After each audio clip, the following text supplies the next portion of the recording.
I think it is time for NXT to take over. Suplex City, bitch. What's your favorite match? My favorite match was with Lana and Alicia Fox. Who? I told my father I'm gonna set up my own lucha league in America, and I'm gonna make it the best league in the world. I'm gonna leave him in a pile of blood and urine and vomit.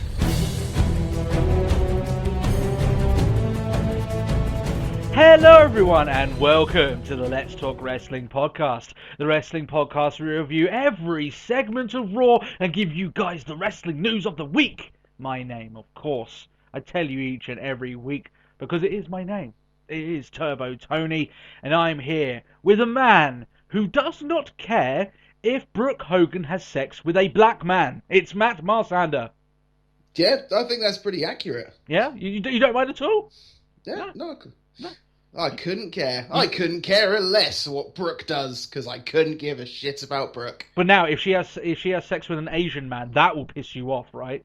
Definitely. No, No, I don't care. No. I love Asian. I like Chinese food. You're not racist in any fashion. I am not a racist. Well, you know what? WWE remembers who you are. Yep. Yeah. That makes me a better man than a certain immortal one. You mean Stevie Richards, right? Stevie Richards, indeed. How are you doing this week, Matt? I'm shattered. Yeah. After just participating in like a charity event of airsoft, I'm now exhausted because the adrenaline's run out. Well, so I sit here ready to discuss with my select choice of carbonated energy drink. oh, okay. Oh, wow. Not to label, but yeah. Just to get you through the Hopefully particular... that'll get me through. Yeah, get you through the heated parts of this particular episode. I will prefix this episode by stating to our fans that Jesus Christ, there's going to be ranting. And not all of it directed at Hulk Hogan. In fact, the majority of it not even directed at Hulk Hogan. True that. But there's going to be a lot of ranting on this episode, and I showed Matt some of the notes leading in, and it's going to be one of those episodes, I think, of the Let's Talk Wrestling. Start go that way. If our fans and listeners want to follow us on Twitter about any of these particular things going down, what is the Twitter handle? It would be at Talk Wrestle Pod. It is at Talk Wrestle Pod. I knew it inside myself. I needed you to tell me so I could feel better. Yeah, about it, that last bit of confirmation. Yeah. Yes, Tony, that is it. That is it. It is at Talk Wrestle Pod. Well, that's good. That's good. I'm glad to hear that. What do we have on the show for you guys this week? Obviously, do we have some news for you? Big time news. In fact, what I would probably state, at the very least in the mainstream, probably the biggest news story of the year. In terms of professional wrestling, and we will be covering that and a few other interesting tidbits of information. There's a large news section on this week's episode. Fan feedback, we have questions on our comment section and on Twitter. The double whammy we're being given this week, and we do love answering your questions.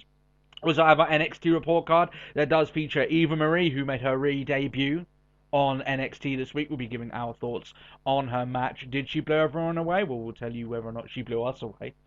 And obviously we've got our Raw review, which is fresh off Battleground. By the way, talking of Battleground, if you want to go listen to our review of that show, you can go back. And we reviewed it, about a 50-minute podcast. We talked about some of the good things and some of the bad things coming out of that pay-per-view. So, that's just a mouthful in of itself. I think we should begin, Matt. Are you ready? I think it's time. Are you ready? No, we won't do that shtick. No. No, of course not. By the way, Matt, did you realise that Stevie Richards wrestled The Rock at WrestleMania 18? I was aware. And Yeah. you know what? I seem to recall it was an invisible man that body slammed Andre. Or maybe he tripped. Yeah, maybe we're not quite sure of that yet. I think I heard he tripped. We're not quite sure of that yet.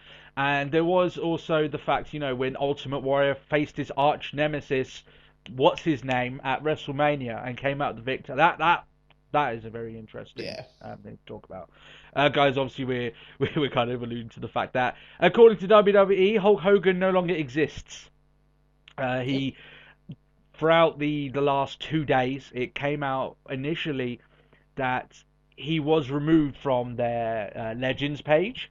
he was removed as a judge from Tough Enough, and suddenly, even like his, the cartoons that they started airing, and Hulk Hogan's Rock and Wrestling and stuff like that, right? The 80s cartoon, right? The little short bits. They've been removed, and it's like, what has Hulk Hogan done to get the Chris Benoit treatment, right? And I said back there to Matt, like, it's got to be something big. It's got to be something so big WWE would feel totally comfortable washing their hands off of the biggest name in all of wrestling. Yeah. Right. That's the bottom line of it here. Now, initially, people were... it came out that apparently it was a racist tirade that he went against. And people started linking a video that he had said the N-word in it, but he said it in regards to Booker T saying it to him. And I said to yourself, Matt, I said, no, this isn't the reason why he was released. Because even if it is, WWE will take so much flack because it was used in context and he wasn't using it offensively. He was referencing the fact that word was said, not him saying it, right? Yeah. And we were completely right. That wasn't the reason why he was done. The reason that WWE they have released Hogan from his contract, by the way. They've fired him. Even though Hogan says that he As much as his resigned. lawyer will like to argue the case. No, come on. Let's be honest. This is Hulk Hogan doing his usual bollock talking, right? It's not true, brother. Yeah, he got fired, right? Yeah. It came out that, if you remember, this is many, many years ago, this sex tape was leaked of Hogan with the ex-wife of Bubba the Love Spun, we all know about this, right? Yeah. I did not search it out, but I've seen, still shots of when the news broke during that time. And it was a big thing. You lie. Yeah. You looked for it. I could search. Weird, wow. because it's celebrity. I want to see the Hulkster's penis, man. I wonder if it hulks up when it gets in action. No, absolutely not. But it has come out that that didn't really harm him that much because obviously he condemned it. He never signed it off. It wasn't, like, let's say China's sex tape, which was actually sold, right? Yeah. It didn't go down that route. It come out that some of the audio was leaked of an interaction between him and this woman, and it was him talking about his daughter Brooke. And basically, what it is that it's him very bitter, very angry, stating that she apparently, a black man with a lot of money, a couple of million at least, had started funding her music career. And he was very upset because he had pumped a bit of money into her career himself. And then he goes on and makes a multitude of racially offensive statements. Going down the line, he uses the N-word a lot. Yeah. I don't think that that is offensive on its own. I think the most offensive thing he said was along the lines of, if she was going to have sex with a black man, he would rather that she do it with an 8-foot tall black basketball player. Right? Yeah, because then he was referring to, like, at least he'll bring in money or something like that. Yeah, right. Now that's offensive on itself. The words he used to explain it, I'm being very generous, shall we say, in my description, because I don't like saying that sort of stuff on air. Once I saw the transcript of what Hogan had said, it almost like everything fit into place, and you can kind of see that he had forced WWE's hand in this extremely ultra-sensitive, especially in America, ultra-sensitive environment we live in at the moment, right? You can't say those words and expect nothing to happen, right? WWE, obviously, they could tell this was coming out. They washed their hands as quick as they could. So that when this came out about Hogan, that Hogan himself wasn't linked to them. Yeah. Right? Now, this obviously come out. It's only over the last 2 days. This has obviously started coming out and been along the lines. Hogan obviously made a response. A few of his fans are trying to defend him, stating it was a while back and he's not racist. Now, here's my thoughts on it. Is Hulk Hogan racist? I don't believe he's racist. Has he made extremely offensive remarks that are racist? Yes. Yeah, simple Right. enough. I think that the moment was that he was extremely frustrated and chose to use a lot of terminology that was extremely offensive just because he thought black men can't hear him. And that's not okay. That's the honest thing, though, isn't it? Do you know the worst part is, all I'm thinking is like Family Guy. It's like, I'm gonna go down to downtown and say that word, and he comes back. It's just like, they respected me for saying it. Yeah, I am now their king. Yeah, that sort of thing. Yeah. And not going to be the case. Yeah, like, you know, I firmly believe that Hogan had forced WWE's hand, and WWE responded exactly the way any company. By the way, doesn't matter if it was UFC and it had come out that someone had said that UFC would fire that guy, right? He wouldn't be around. Okay, it's just the way that corporate America is, the way corporations go. You know, their public image is so important, and if you've got one of your employees, let alone one of your most famous employees, let's be honest, making statements along these lines, you've got to expect to get your ass. I think it's safe to say, like you say, like one of your most. It's like, I think it's safe to say that Hogan is the most. Yeah. Yeah, I mean, like if there's one person that is sort of synonymous with the term professional wrestling, it's just like, it's Hogan. It is Hogan. Yeah, he's the guy. Now, like I said, to those people that are trying to defend him along those lines, like you're saying, oh, he's not racist, and this is kind of going too far. You're kind of misinterpreting the kind of the era of which we live in. You know, you can't, like, regardless of that. It's one of those things that now Hogan now has this black, you know, this veil over him that he's racist, and as much as he can try and defend himself, people say, well, you're only defending yourself now because you got caught. Yeah. And that's going to go over him for the rest of his life. And people are saying a couple of years ago down, and WWE will welcome him back. I'm not as sure, you know. Definitely not. I think I'm not totally sold on that being the case. No. And WWE obviously very quick to act. It's going to WWE's response, right? Because they acted so swiftly and so justly and so aggressively in trying to get Hogan. I mean, like I said, he got the Benoit treatment. He's been, according to WWE.com, he doesn't exist, right? Hulk Hogan never existed. I mean, it's just the way it's just like with one fell swoop. It's like, Hogan who? Yeah. It's like, yeah. What? Huh? So I asked the question, why did they need to be so aggressive? Now, the reason I say this, right, is because regardless of Hogan's actions, which are, you know, let's say it, morally reprehensible, right, because of his actions, does that deem that they should be so aggressive and almost write him out of, like, being as existing, right? Hogan existed, he exists, right? He's a living person who made very racist remarks, right? Do you think that it was over them do you think this is almost extreme for WWE? In WWE, I don't think anyone would link the racist remarks that Hogan said to WWE. I mean, it's an extremely personal thing, right? Yeah. I mean, especially considering that's where you get all your disclaimers. Like, if you're watching anything on the network, it's just like, the opinion is that of the individual, it doesn't, or of the performer. I guess is probably the one thing that actually sours the whole thing, is because their disclaimer refers to them as actors. Yeah, along those lines, yeah.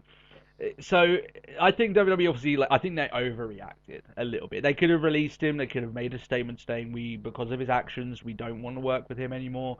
You know, and they made a statement very much stating, we love the world and all these different ethnicities and all these along these lines. Yeah.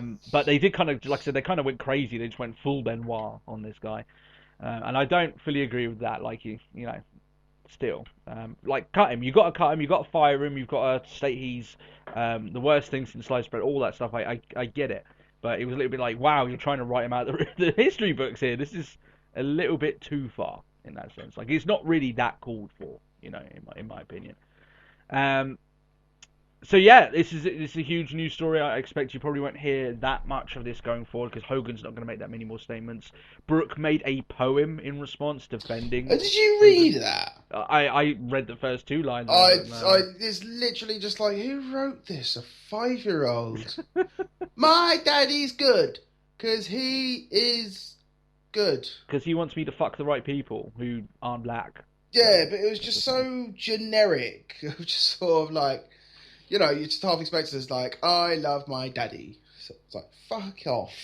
Talking of 8 foot or however high, you know, black basketball players, I'll tell you what, if you want one guy to have a crack at Hogan, put them in a match, let's get Shaquille O'Neal to kick the shit out of Hulk Hogan, yeah? I'm all good for that, my friend, you know? He's a big guy, and I'd like to see Shaq get his own back for everyone. But by the way, just before we move on from this, because this is a big thing, there has been a few statements. Like Mark Henry came out and said, "Look, I'm offended." Booker T came out and said, "I'm offended." And a lot of people that say, "Oh, people shouldn't take this too seriously. People shouldn't be offended." It's funny that the majority of those people, well, if not, I would just say all of them, are, let's say, 30-year-olds who loved Hogan in his heyday. And guess what? They're all white. Yeah. Funny that, isn't it? I mean, especially, surely it's just like, it says a lot if, like, you get feedback from people like Mark Henry and people like Booker, because then it's sort of like, it's within the work environment. So it's not even as someone from the outside. It's like someone who is on the same payroll is, well, essentially doesn't feel comfortable. No. It's just like, right, well, if it wasn't WWE and if it was just a standard, like, I'm a manager of a store. If one of my guys came up to me and goes, I think he's being racist, I've got to deal with that hard. Yeah. And it's not like, nah, he's whoever. But why? That's James and he's amazing. Yeah. It's like, yeah, you can't give him a pass. Like, no one gets a pass for me. Like, no one can make statements like this and expect, well, I'm Hulk Hogan, I can get away with it. Yeah. In this day and age, it doesn't matter who the flying fuck you are, you ain't getting away with it. And that's the bottom line of it. And guys, don't get me wrong. If these remarks came out with John Cena, as much as Vince loves John Cena, Vince would have to, with his tears, fire John Cena. It doesn't matter that Hulk Hogan's not active. It's like, Vince, your suffering's delicious. Yeah, like if that was the case. He's like, no, who am I gonna go? John! Yeah. John! That's it. Yeah. And because the global image of the company is far too important, and that's what's gone down there. In regards to Hogan, like I said, he's in hell right now. In a way, he sort of deserves it, because I would state a lot of people going, well, these remarks were taken in a very private environment. You know what? Let's not make the remarks. I don't. You know, it's very easy not to say racist things. How was it in a private environment if somebody was able to record it? Yeah, it's a little bit, you know. So yeah, Hulk Hogan, he's gone. According to WWE, he doesn't exist. He's got the Benoit treatment, and the world moves on, and WWE will be very happy not ever to hear his name, at very least, until society deems he's been born again. And now Stevie Richards pulls double duty. Yeah, apparently Stevie Richards literally gained a fucking butt ton of accomplishments overnight. So congratulations to Stevie Richards on that front. Maybe we should pick someone else, because Stevie Richards got Benoit. Someone else that wasn't, didn't rise up to the ranks. Maybe they should get Hogan's achievements. I don't know. On Extra, sorry guys for keep talking about it, but I mean, the ramifications go on. Hogan's dismissal means that the fact that, as we said, according to WWE, Hulk Hogan doesn't exist. That means Axelmania doesn't exist either. That's it. So the mega powers are dead, essentially. Curtis Axel now, he's gone back to using, well, I guess he has to kind of figure out who he wants to be. Well, he's the Axeman. Like, they had him come out, like, a recent live event, they had him come out in just generic, like, black shorts. Yeah, it looked like he didn't have the gear. So he's just like, okay. Yeah, it's like, they literally just snatched him out of the gym. Yeah. Gunners, give him! You're going out there. Yeah. What? But he's getting all his Hogan stuff ready, and suddenly, like, you do realise you can't use any of that, so you have to rip it off part by part, just put the most generic shit on he can find. And the fact that even sort of tumbles down, because now we don't have Damien Mandow. No. Macho Mandow, yeah. And they're still teaming up. And I know, and I tell you what, right, this is the really bad thing. I mean, I know they weren't being used, but WWE aren't going to bring light to this. So having a guy who used to play Hulk Hogan as his character, he ain't getting TV time for a good couple of months. Yeah, just to let it sort of roll over. I mean, not that we saw him a lot anyway. No. We were barely seeing them around. Let's just be honest. We weren't seeing them around. Such a shame. And we still have to deal with the Miz. The one guy who came out on the arse end of that feud. And that's who we've got. Yeah. So obviously, you know, the one main thing he was doing was Tough Enough. Rumor is that Flair will be taking that role, and apparently he will be going to the Australian tour. I think was something that Hogan was going to do as well. You know, one thing though, I kind of like and I dislike it, because I mentioned it to you. I was like, Flair might be doing it. That's kind of cool. And now suddenly I've just realised that I'm literally going to be watching half an hour of shit TV, and the other half of just everyone just go, Rick, woo! Rick, stop it, woo! Woo! Yeah. I actually think he'll be a lot better on there than Hogan was. I mean, Hogan was just asking the most stupidest things. Well, to be honest, that show sucks. Like pie. What is your favourite pie? Yeah, that's it. I would laugh if ZZ, like, because he's kind of just wonderfully sort of like basic in, like, you know, he's just gonna come out and be like, "Where's Hogan?" And everyone's like, "Shh." No, shut! He's not here. Not here. Talking of Tough Enough, funny enough, that's our next news story. Is there anything else you want to cover with Hogan or along those lines? The more light we give it, the longer it sticks around. So let's bury this shit and move on. Let's do a WWE and just forget it existed. And yeah. Those lines. Talking of Tough Enough, Patrick was voted off Tough Enough this week, and if you remember, he's one of the guys that I said I actually quite liked his the potential that he had. He had a great look. He was young, obviously very driven. He gave a shit about the company. Yeah, he actually cared. How about that for a one key thing? Yeah, that's it. Yeah, but the thing is, once I watched this match, I wasn't surprised that he was gone, because he was positioned to be the guy that they wanted to be voted off from the outset, because you could tell that he had the most stuff on this, and they were trying to push him as this guy who wasn't humble, and he was getting an ego along these lines. And you know, this is the way that they cut and, you know, do things along those lines. So yeah, he was picked to be in the bottom three, as you would guess. He was voted off because it's, like I said, I'm not surprised. Well, I mean, hell, ZZ was in there, and nobody's voting ZZ off anytime soon. Exactly. ZZ will probably end up winning because the fans will vote him as winning. It's going to be ZZ and Sarah Lee, isn't it? Yeah, I do believe it, unless the judges come to a thing where Vince is like, we do realise we can't let this guy win, so you two are going to have to save the other guys. So ZZ's the only one. Suddenly, just suddenly out of nowhere, just Amanda wins. It's like, but why? Yeah, but she wasn't. I don't care. Yeah, Vince, I don't care. Damn it. Now here's one thing, right? Because I was watching some parts of Tough Talk with The Miz, which apparently actually is alright. I haven't watched that much of it. But Miz was coming to his defense, and he was asking the judges, why didn't you save? Yeah, it's alright. Oh, like, you know, he was trying to ask him how, you know, why didn't you save Patrick?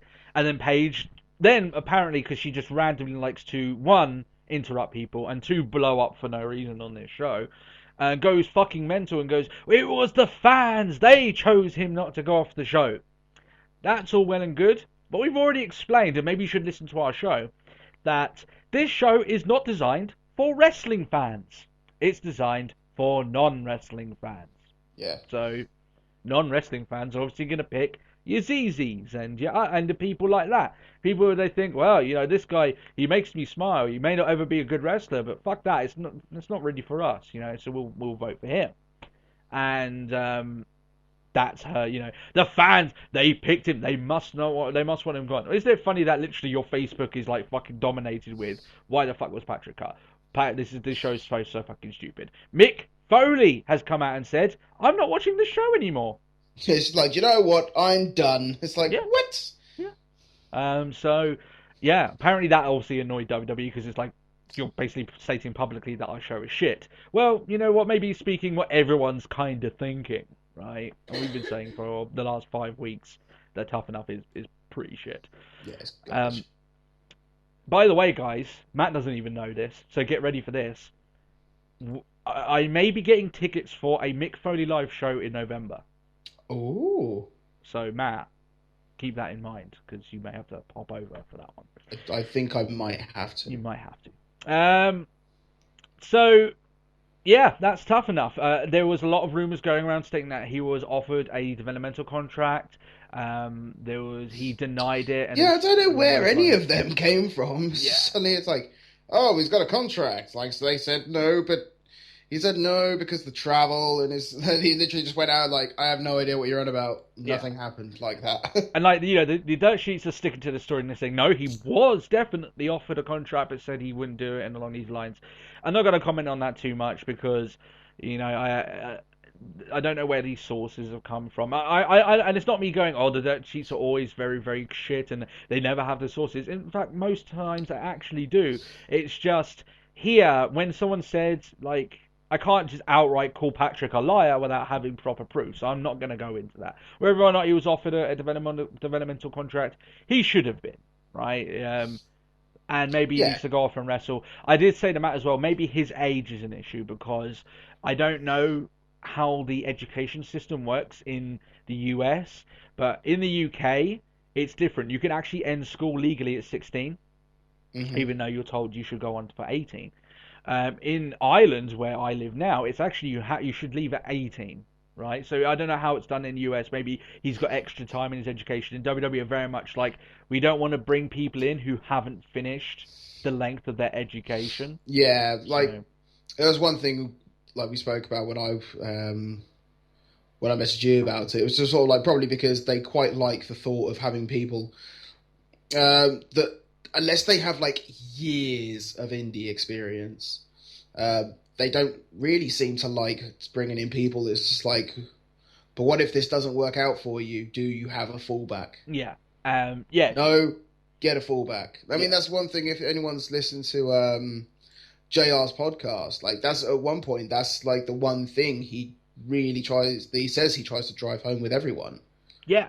Like if like fans come up to me and say, "Oh, how do I get into the business?" It's all well and good, but what if it doesn't work? Yeah, and majority of the time, sometimes it doesn't work, all right? And then you're stuck in this situation.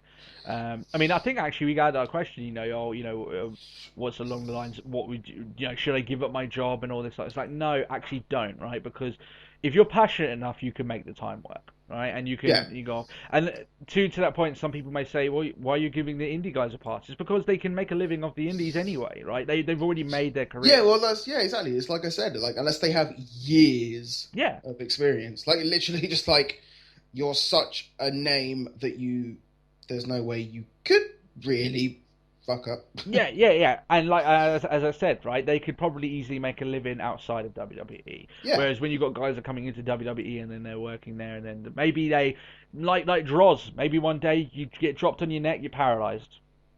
That can happen. Is it really bad that I was just then I was like, who?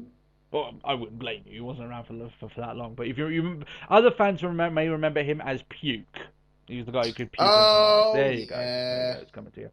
But like as I was saying, right, they want people to have that. So maybe that's along the lines. If I were WWE, though, I'd keep tabs on the guy. I honestly think that he's a great talker, right? He's got a great physique. He bumps well. And like I said, for all the stuff we could see him doing in the ring, he was doing it fine. Yeah, I would take him on any day. For 19, to be that good at 19, yeah, you know what? I would keep tabs on the guy. That's what I do.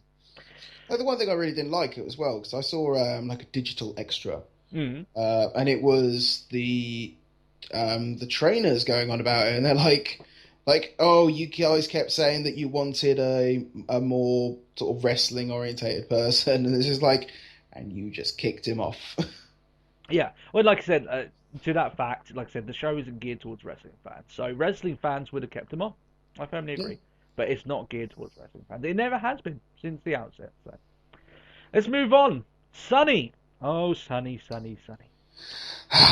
She has made some of the most ridiculous statements over the past week in regards to the rising NXT divas who are now obviously on the main roster. Yeah. Matt, are you ready for this? Because I know you haven't seen these statements. I haven't seen this, no. Here we go. And guys, if you haven't heard what she said, then prepare to roll your eyes. She called Becky Lynch and Sasha Banks butterfaces, essentially saying they're ugly. Yeah. And remarked that Charlotte doesn't have in-ring talent. Yeah. She also said that fans don't know what makes a diva. Here's the crux of it. Are you ready, Matt? She's not a fan of women's wrestling. Leave it to the men, she says.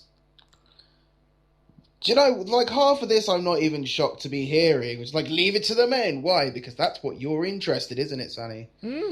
Yeah, right. Especially for a woman whose, like, main career was just to be, well, a manager more than anything. Yeah, that's what I said. I mean, I will state quite bluntly, she's exactly what's wrong with the world. Like, literally, like, that thought track that she has is exactly what's wrong with the world. Why can't women be in-ring competitors? I bet you watch the women fight in UFC and think, just leave it to the men, right? And yet that's like one of the most awesome things in the world right now, is watching the girls kick the shit out of each other. Because you know what? They're talented. I wonder if that's what annoys her, right? That these girls are talented, right? They were better than me. Yeah. Does it annoy her, I wonder? Like, and her defense of these statements is, people have judged me on my looks all my life. Well, I can tell you, I haven't. I judged you on your statements and actions, and guess what? I judged you on the fact of, hey, want to see me strip, just give me some money on Skype. I judge you on the amount of dignity you have, which is clearly not that much. Okay? So, it's the one thing I love the most. It's like, if anything, it's probably just her, just like, people don't seem to be talking about me that much anymore. But they seem to be loving these girls. Blah, blah, blah, They're yeah. slags! She did what Vince Russo does. And I should have seen it coming, right? Because Vince Russo flaps his gum because people forget who he is. So he kind of makes a lot of outlandish statements. He was doing a lot of that this week, by the way. Yeah. I just thought this was hilarious, because it's like, how blind do you have to be not to see that these women are incredibly talented, and women's wrestling, if promoted correctly, can be just as good as them, especially in this day and age. Maybe not back in Sunny's. I'll grant her that, right? When Sunny was in wrestling, maybe not, especially considering that was the Attitude Era, and it was like, you know, we kind of want to see tits and ass more than women wrestling, right? Even though there was good female wrestlers at that time. But now, with the world as it is, the world is ready for female talent to rise to the top, right? So, her statements are moronic. And like I said, I don't judge you on the way you look. I judge her on her actions, her dignity, and her statements. And like I said, they're all just way off kilter. So, Sonny, no, sorry, no. You shit. Shut the hell up. TNA. Oh, Matt. Are you ready for it? Let's get the stuff that doesn't frustrate the fuck out of me out of this way first. Okay? Okay. Guys, I said it was going to be one of those episodes. And believe me, it will be. But not just with this bit, okay? Because this bit doesn't annoy me. TNA are cutting guaranteed contracts. Now, this isn't a particularly bad thing. This is a cost-cutting measure. Obviously, it's not a bad thing for TNA, because it means that they don't have to shell out a lot of money, especially for the talents that they don't use. And obviously, in this day and age, TNA needs to make money wherever they can, because they're dying, right? Yeah, and, you know, penny saved a penny made, or whatever it is. Yeah, exactly, right? And basically now a lot of the talent will be given, a pay-by-date basis, okay? And this may allow TNA to maybe actually add more dates on the calendar, possibly. So it actually might mean that the talent might be making more money. So that might be the case. It actually might mean that the talent may be able to run more shows. It frees them up maybe a little bit more. So actually, for the talent, it may be a good thing. Maybe a bad thing. It depends on the talent, right? It's a little bit too broad of a thing. Yeah. This does, however, leave TNA in the position that they were left in this week, where Bully Ray returned to the company, became the GM of the show, and he's already left the company. Yeah, I'm just going to let that sink in a little bit. You now have made it so this guy comes back, has this awesome storyline where he's now, the dressing room leader, and he's going to lead this into a new light and all along these lines. And then guess what? Next week, he decides, you know what, TNA? I'm done. So they have to come up with a brand new storyline for the fact that Bully Ray was GM one week and not non-existent the other. So that will be a problem for TNA, because then, as I said, you can't guarantee contracts. That means guys can be like, you know what, I don't feel like working for you this week. Yeah. It's like, nah, I think I'll take today off. Yeah. I mean, I don't actually have a contract that says I do have to. Yeah, exactly. I don't need to do it. You know, I don't have a guaranteed contract. I'm being paid more for this. I'll go over there. That's fine. So it leaves them in that awkward situation. It's essentially just like a loyalty thing. It's just sort of like, well, am I more loyal to you, or do I kind of want to eat this? You know, eat this week. Yeah. You'll find people with money on the table will be a little bit less inclined to overlook TNA's many, and I mean many, deficiencies in their issues. company. Yeah. All right, let's get to it, Matt. Are you ready for this? I am ready for it. TNA, I'm going to ask you a quick question, Matt, before I start this. Do you believe TNA should die? Should close its doors and go away forever?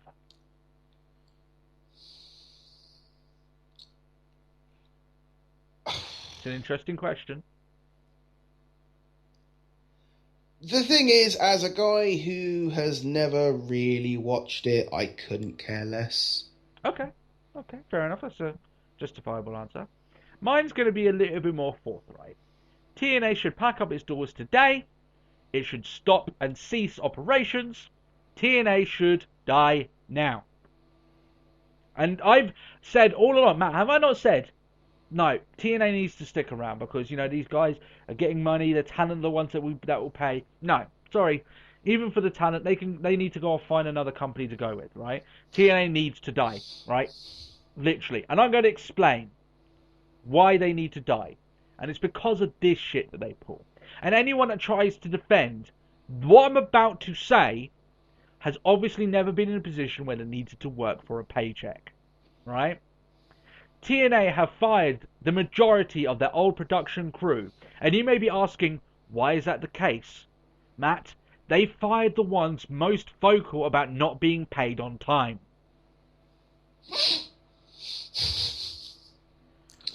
Are you worried about your job? Ah, well, bye. Yeah, well, fuck you. You're done. Right? I tell you what, right? TNA, you're going to get it from me this week. Right? I've let you pass, right? Matt, how many stuff? I mean, I've made remarks to it. I said it's been very bad. I have not gone angry about TNA. This fucking angers the shit out of me, right? I've tried to be impartial. I've tried not to be angry. This takes the fucking biscuit. It really does, right?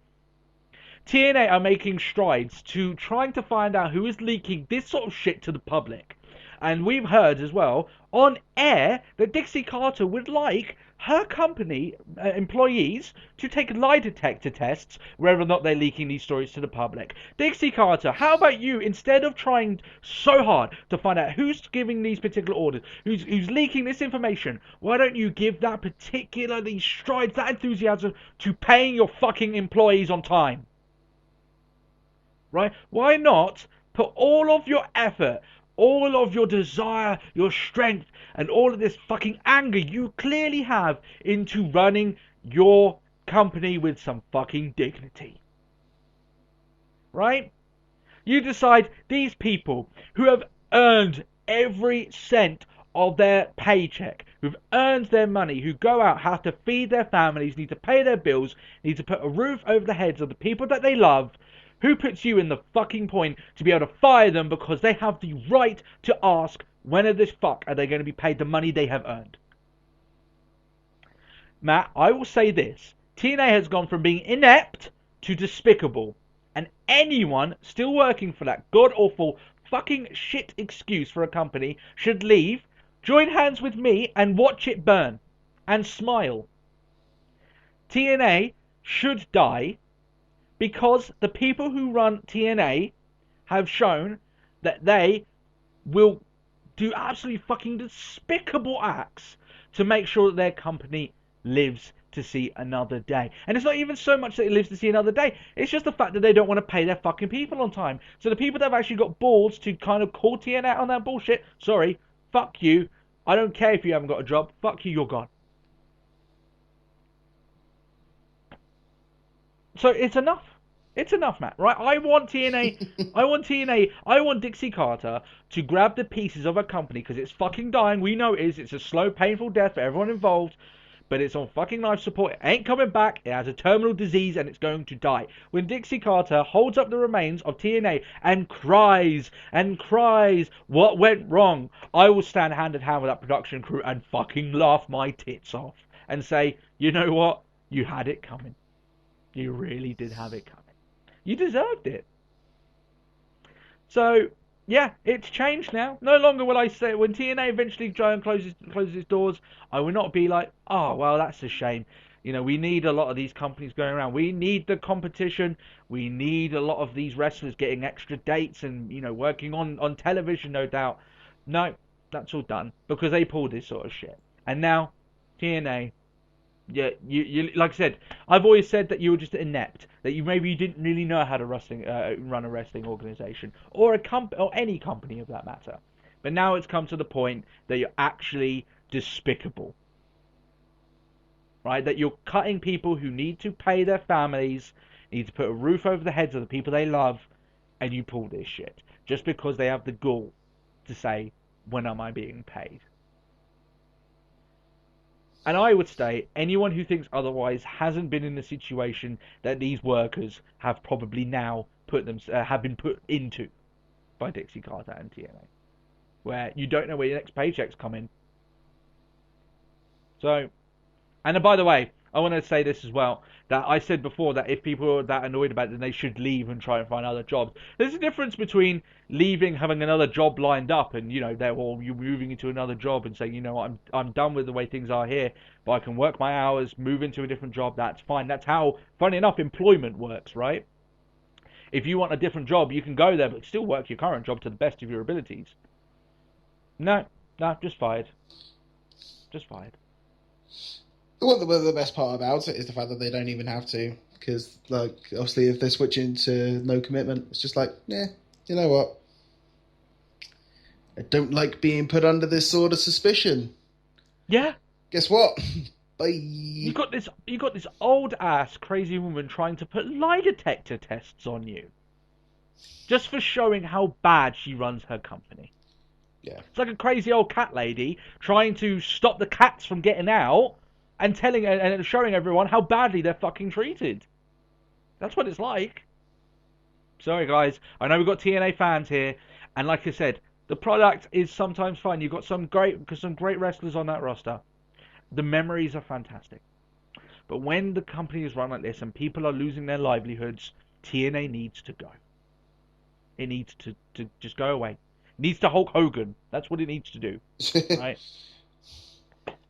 Once I heard these fucking news, I almost blew a gasket. I was like, what do we call it? Total Stevie action? Yeah, it's along those lines, yeah. Total Richards action. Total Richards. It literally is just 2 hours of Stevie Richards. That's exactly what I wanted to do. Man, if anything, it's like Big Brother. Just like, what's Stevie doing today? Yeah. Sat on his sofa just eating cereal or something. That's it. Or just trying a few odd moves every now and then and that sort of thing. Yeah. It's like, well, guess I go to the gym. Stevie's going to the gym today.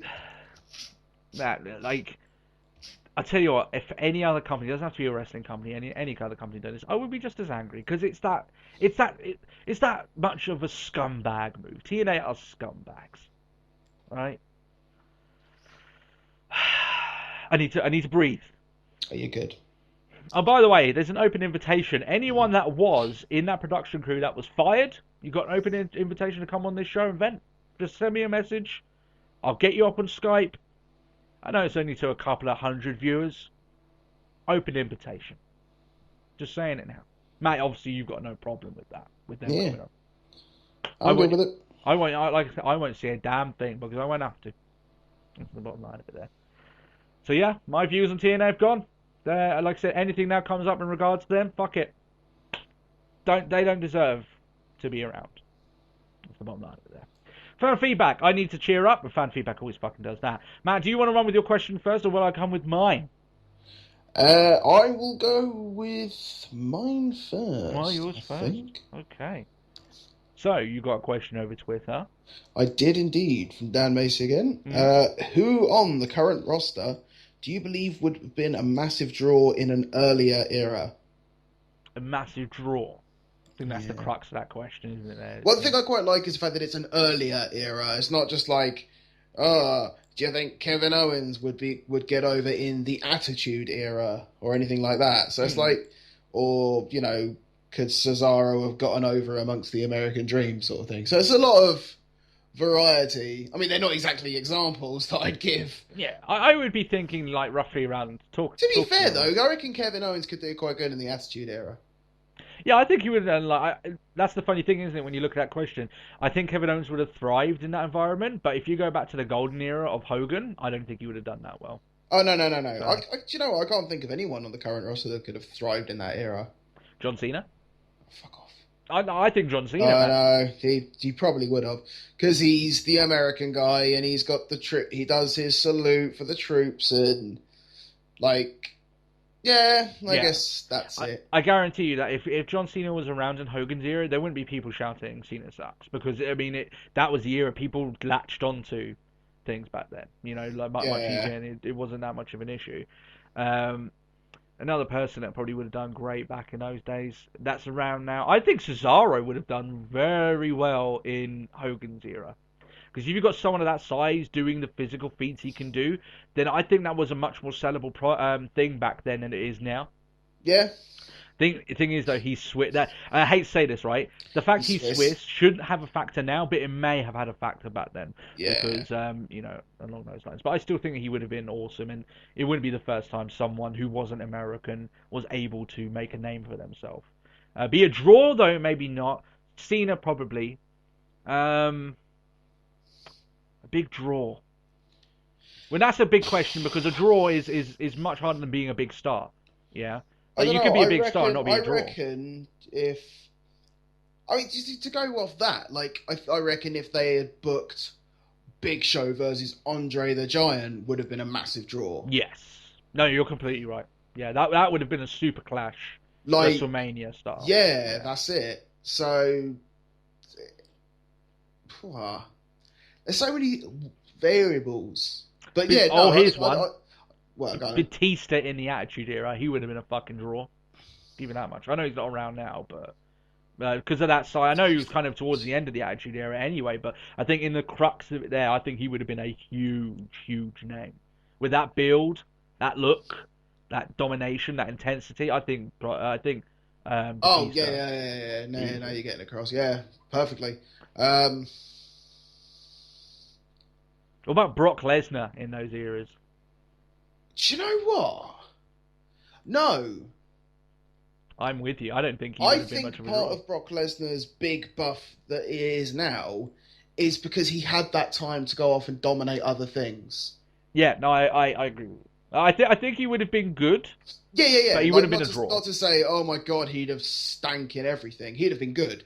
Like, he still would have been a monster, but I don't think he'd have been the beast. He wouldn't be he would be this is no man. I'm going to say something. Like, really you wouldn't be able to have like Heyman going like, and he was the NCAA champion, and then he became the youngest ever WWE champion, and then he went to UFC, and became a champion. It's just sort of like he is a title hunter. Yeah, the one thing I would say though, so I don't know. For Lesnar back in those times is that, and like I said, this is going to come out so insulting. I really don't mean it this way. Brock Lesnar isn't poster-esque, right?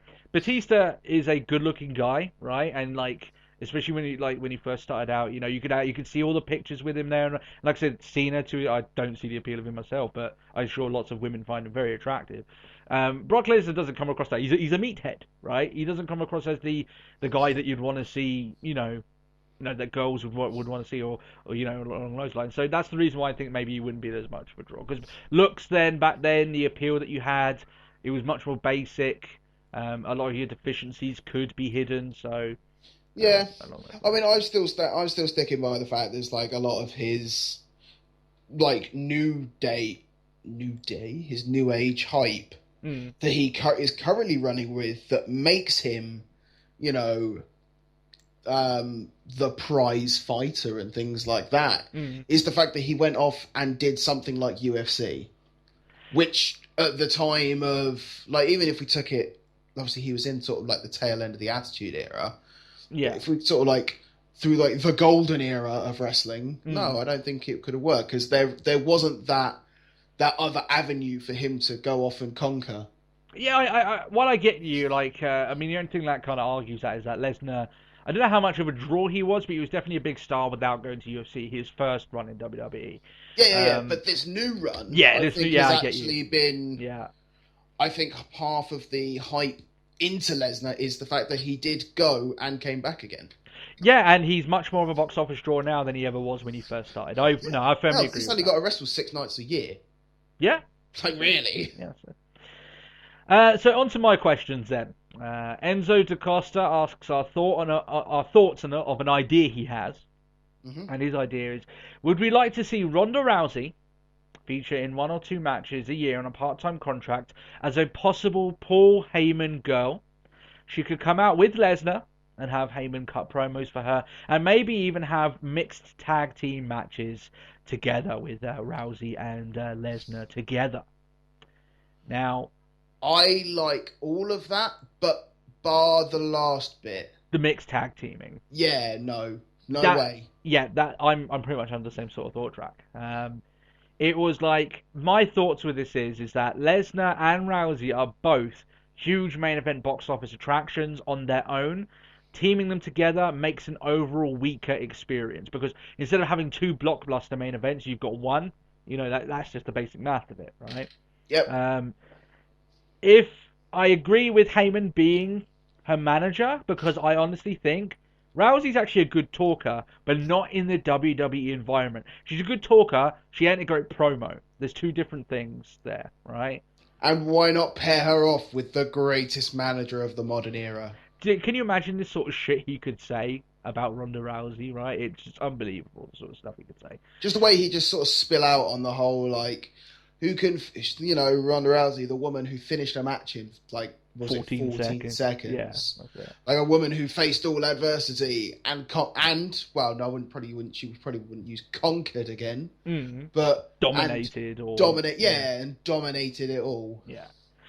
One other thing as well, if you just thinking the promos. Yeah, isn't great thinking of the promos. Yeah.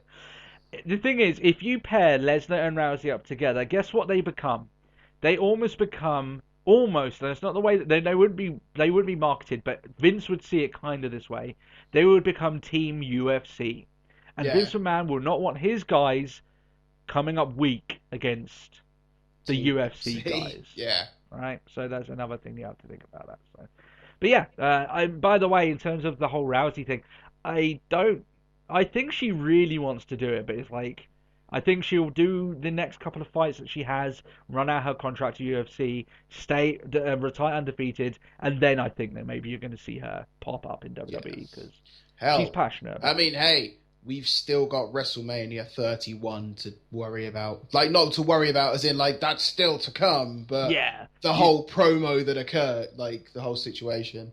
Yeah, obviously, if any match that she has in terms of mixed tag teaming is going to be with The Rock first. That's just the way it goes, but still. Crimson Omega asks, why is it in every match that involves Cena, the chants are, let's go Cena, Cena sucks. If the guys he were facing were as over as people say they are, shouldn't the people be chanting their name instead of, obviously, Cena all the time? Now, while that is a good point, I will explain the reason why that isn't the case. And Matt, you can disagree or agree as much as you like.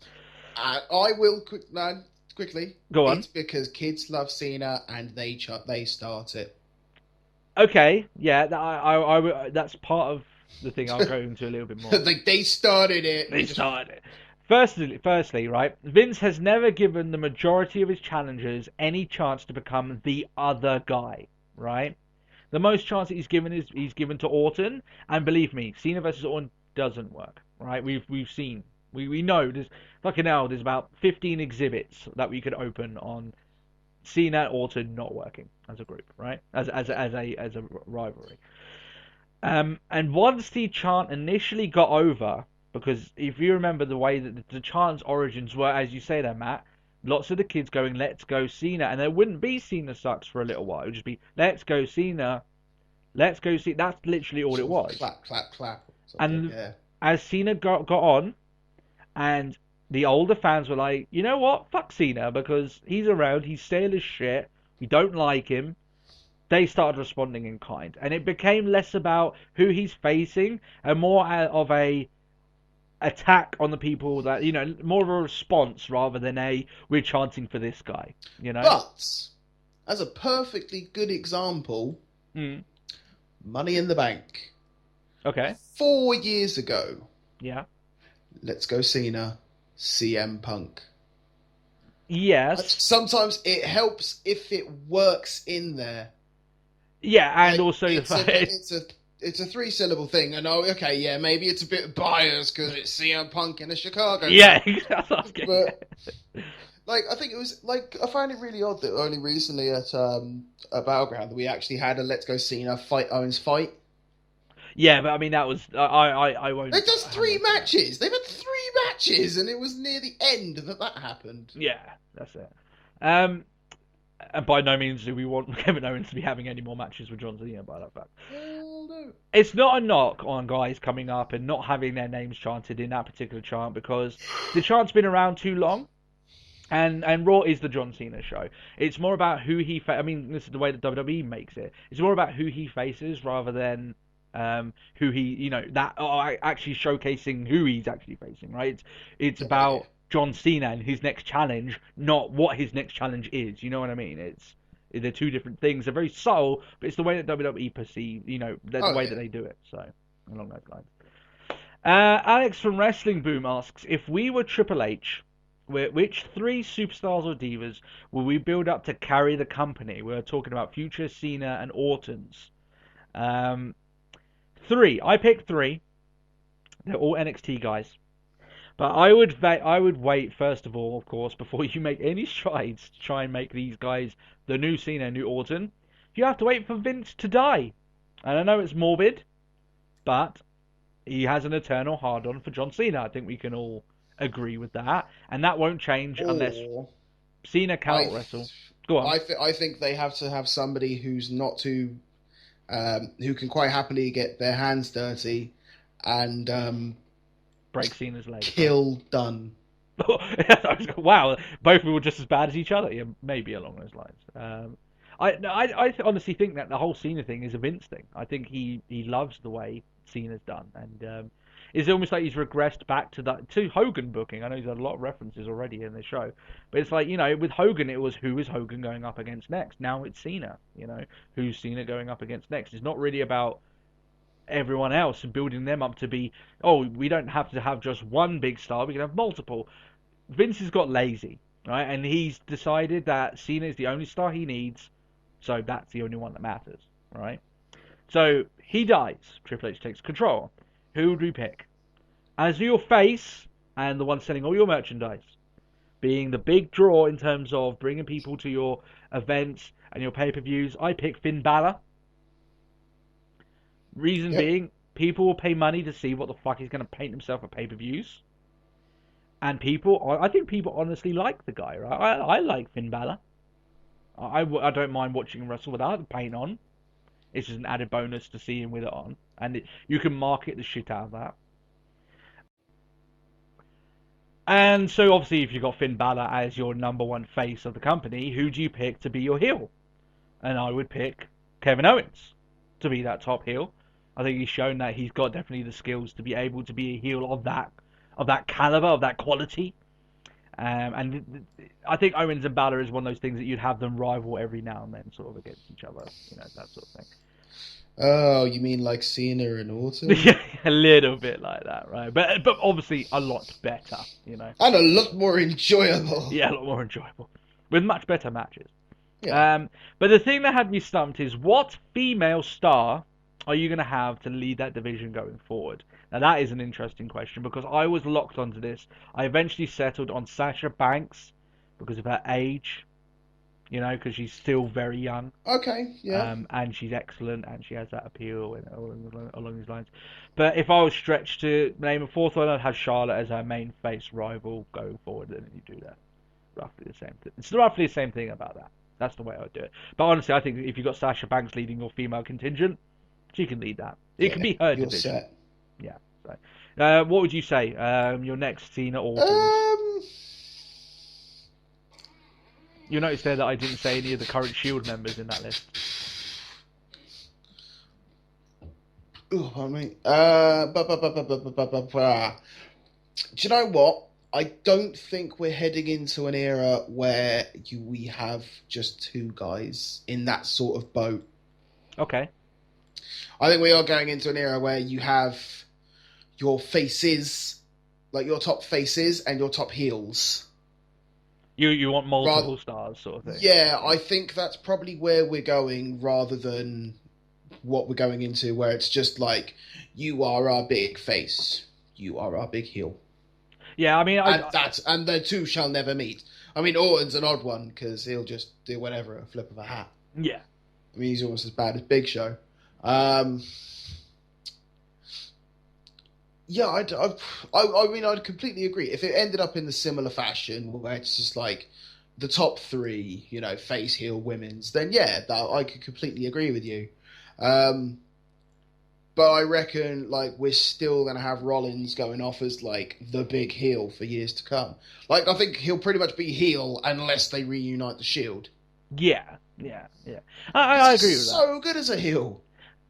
As a slimy bastard heel. And Reigns, as much as we keep saying heel, like, he can go heel, but I reckon they'll always try and push him as the new face. Ambrose, I reckon, can play both sides of the court. I'm like, to go on to sort of like the half of it, I'm interested to see how far they can take this Neville Stardust thing. Well, that's not going to be like the future scene. No, I know, it's not the future, but Neville is one of the Triple H guys. So what could come of it? I mean, I love Neville, but I'd never put him in that bit. I don't think... I do like Neville, and he should maybe have a couple of main events or two, but I don't think he's going to be like one of the big... I would struggle to market Neville. I can market Finn Balor. Yeah. Very easily. That's the one thing I'm looking at. I like how you chose Sasha over like Charlotte or Becky Lynch because of their age, but you chose Balor, who's now 34 as of today. Well, I still think you've got very at least 10 years of Balor being very good. I firmly believe that, like, because of the way, like, he trains and he wrestles. I mean, I know it's like a lot of these indie guys sometimes have, like, now especially, they seem to be falling all over the place. You've got Sami Zayn and Bryan, right? I honestly think that, bar any huge problems, touch wood, I would actually lean over and touch my cane when I say that. Bar any huge problems like that, I do think you've still got about 10 years of him being really, really good. And, and one of the things you can say, I mean, Batista, he was... Oh, okay, yeah. I mean, Batista's actually quite a really good example of, like, old guy come new sort of thing. Yeah, I mean, he was much older than Balor was when he started, right? Yeah, so, yeah, it could still be... Really? Yeah. I mean, Batista was like 40 when he started. So, yeah, it's like... Nah, that man is not in his 50s. He's a grandfather. Batista is a grandfather. Do you not know that? I rocked your world right now, haven't I? You're Googling that shit, aren't you, right now? No, not a wiki. Okay, we need to move on to... oh, no, actually, we only got one little statement at the end there. But I hope that that was our... We actually talked about that a lot more than I thought we would. He's 46. Oh, he started in his mid-30s or whatever. I don't know, like... let's say he was very late in his age when he started learning how to wrestle in comparison to Balor anyway, so... Yeah. But he's a grandfather. That bit I'm definitely sure of. So.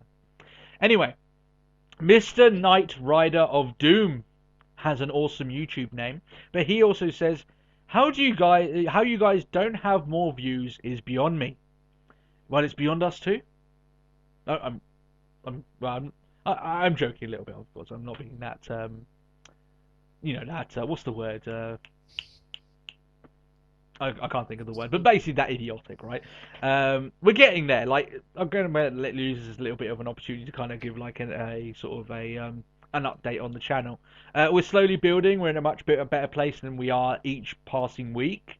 And the show, and as long as the show is progressing, even in a small fashion, me and Matt are happy campers. So we are much better off now than we thought we would be at this point in time. And we're just as long as we keep having fun making the podcast, As long as things are ticking along nicely, man, we can't ask for much more.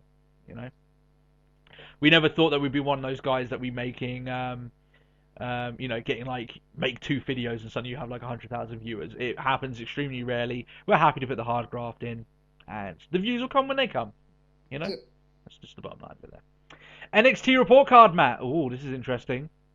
We don our professor caps, and we talk about 2 particular. I've readied the pipe. Yep, ready the pipe. It's all ready. And we're going to be talking about 2 rising NXT stars and what we think their performance is. One even making their debut on the show this week in the ring. No less. Matt, NXT. Who would you like to speak about first? Baron Corbin or Eva Marie? I'll let you pick. I reckon we should start with Corbin. Corbin? I think that's quite a good point. Good point. Because we don't have as much to say about Corbin. Okay, the reason why I've decided to bring him up today is because he was on the show this week on NXT. I'm going to be bringing up a lot more people that are actually featured on NXT on that actual week. So that's the way we're going to be moving forward a little bit. And when I think of Corbin, Matt, when we last talked about him, what we said, he's untested.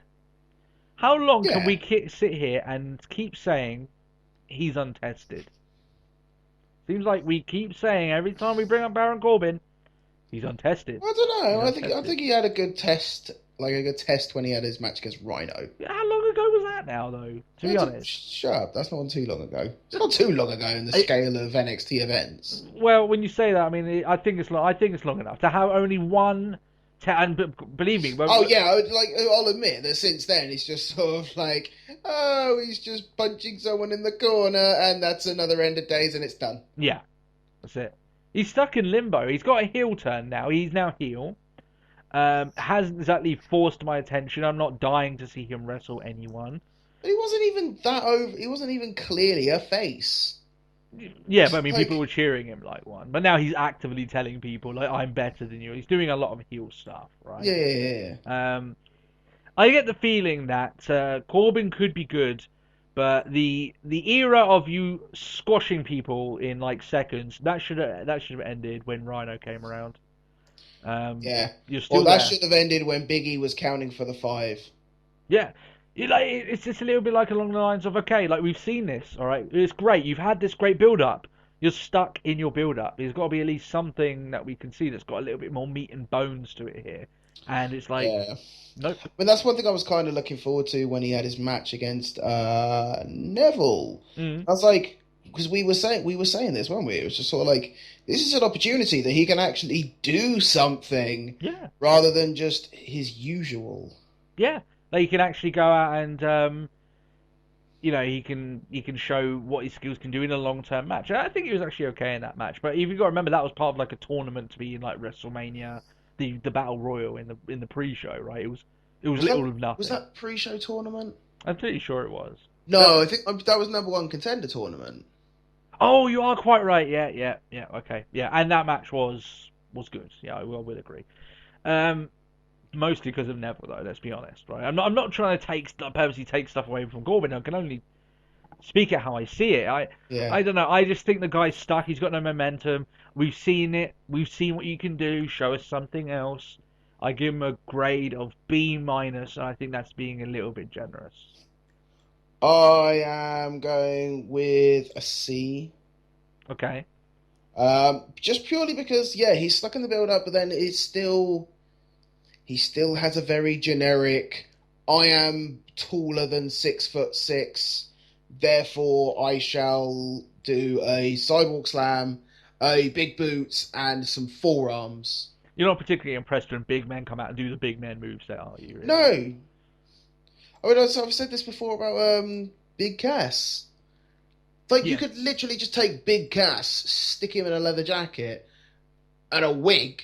I don't know, even just let him wear his hair down, and you're like, suddenly Baron Corbin doesn't ride alone. Yeah. Literally, they got exactly the same moveset as each other. I do agree. It's a little bit too generic, right? And I love the way that Corbin is presented. That's why I've kept his grade up, but it's a little bit like, come on. Show us a little bit more, right? What else have you got? And I know you're giving us the best you have. This is the way you're being booked. The way you're being booked means that we're kind of losing interest, right? Yeah. It's all fine watching squash people, but we should be beyond that by now. We really should. Moving on to the all red Eva Marie. Wow, have we not said plenty of statements regarding this woman? All red everywhere, or All everything, or whatever it was. Especially on no period. But that's a shameless pay-per-view plot. Okay? That is unnecessary. Very shameless pay-per-view plot. Hang your head in that shameless plot.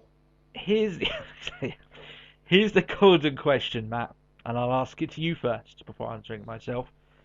Did she blow you away with her performance this week? No. Okay. Why? Because I was kind of expecting more, I suppose. But then I don't know why I was expecting more. So it's quite an odd... Oh, excuse me. It's kind of an odd one. Like, obviously, it's well known, it's well documented that she's gone off to train with Brian Kendrick. But I think she's improved.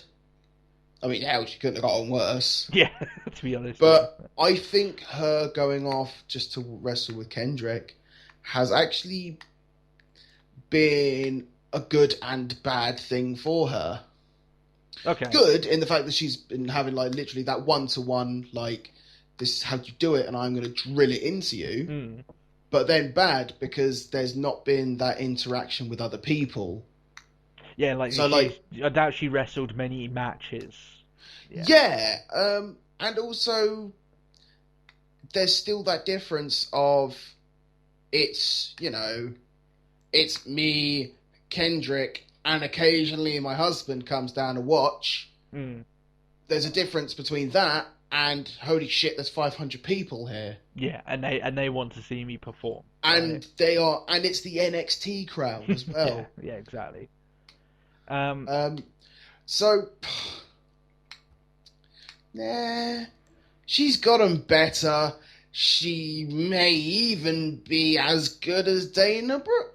It's funny you make that similarity. I made that in my notes as well. She's essentially the red one. Like, she could we could have Eva Lemmer go off on her own and we can have Eva and Brooke. In fact, I've actually seen a picture of the pair of them stood next to each other, which is, like, kind of worrying. Because it was, like, had the friend of, I've found a new best friend or something. And I'm like, please, God, no. No! Don't do it! This could be a pure evil team we're seeing right now. Okay. Yeah, in fact, the majority of your thoughts I echo. Like I said... that float over, what the hell was with that? Yeah, right. Has she improved? Obviously, she has improved. Unquestionably, but she's now at a point, I believe, where she is where she should be as someone just starting to wrestle, right? She's nothing more, right? She's nothing. So a lot of people going out, she's gonna blow everyone away. She was okay. Like, she had a passable match where she took a couple of bumps. She was outperformed by the other girl in the ring. Let's just be honest. And as you say, when she went for that finisher, but you got to bear in mind that this is the other girl that also outperformed Dana Brooke only a couple of weeks ago. Exactly, right? But it's along the lines where, like I said, with that finisher, as you said, Matt, that was ugly, right? And like, it's like she's not light on her feet. I think she needs to get over the mindset that she's too afraid to take a hit. You can tell that she's still too afraid that she'll get kicked in the face and something will end up where it's not, right? That's it. Oh no, her nose is broken and the whole reason I'm a diva is ruined. Yeah. I think she should go and watch the match the week before, where Charlotte had her hair extensions ripped out. She grabbed them and threw them at Sasha Banks, right? Oh, yeah. That's the kind of dirty, gritty shit that we expect. You don't really want to care how you're looking when you're in the ring. That's not what fans want you to care about. We want you to care about winning the match. Yeah. Right? So she needs to get that into her mindset. It's like, her bumping is better. It's not like so cringeworthy. It's alright. But it's like, you can still tell a little bit that she's still afraid to take that hit. Like, she's still afraid to get rocked a little bit. But I think it's still also the one thing is, like, she is a 2.5-year vet. Yeah, wow, you took it that way. Just think of it that way. Yeah.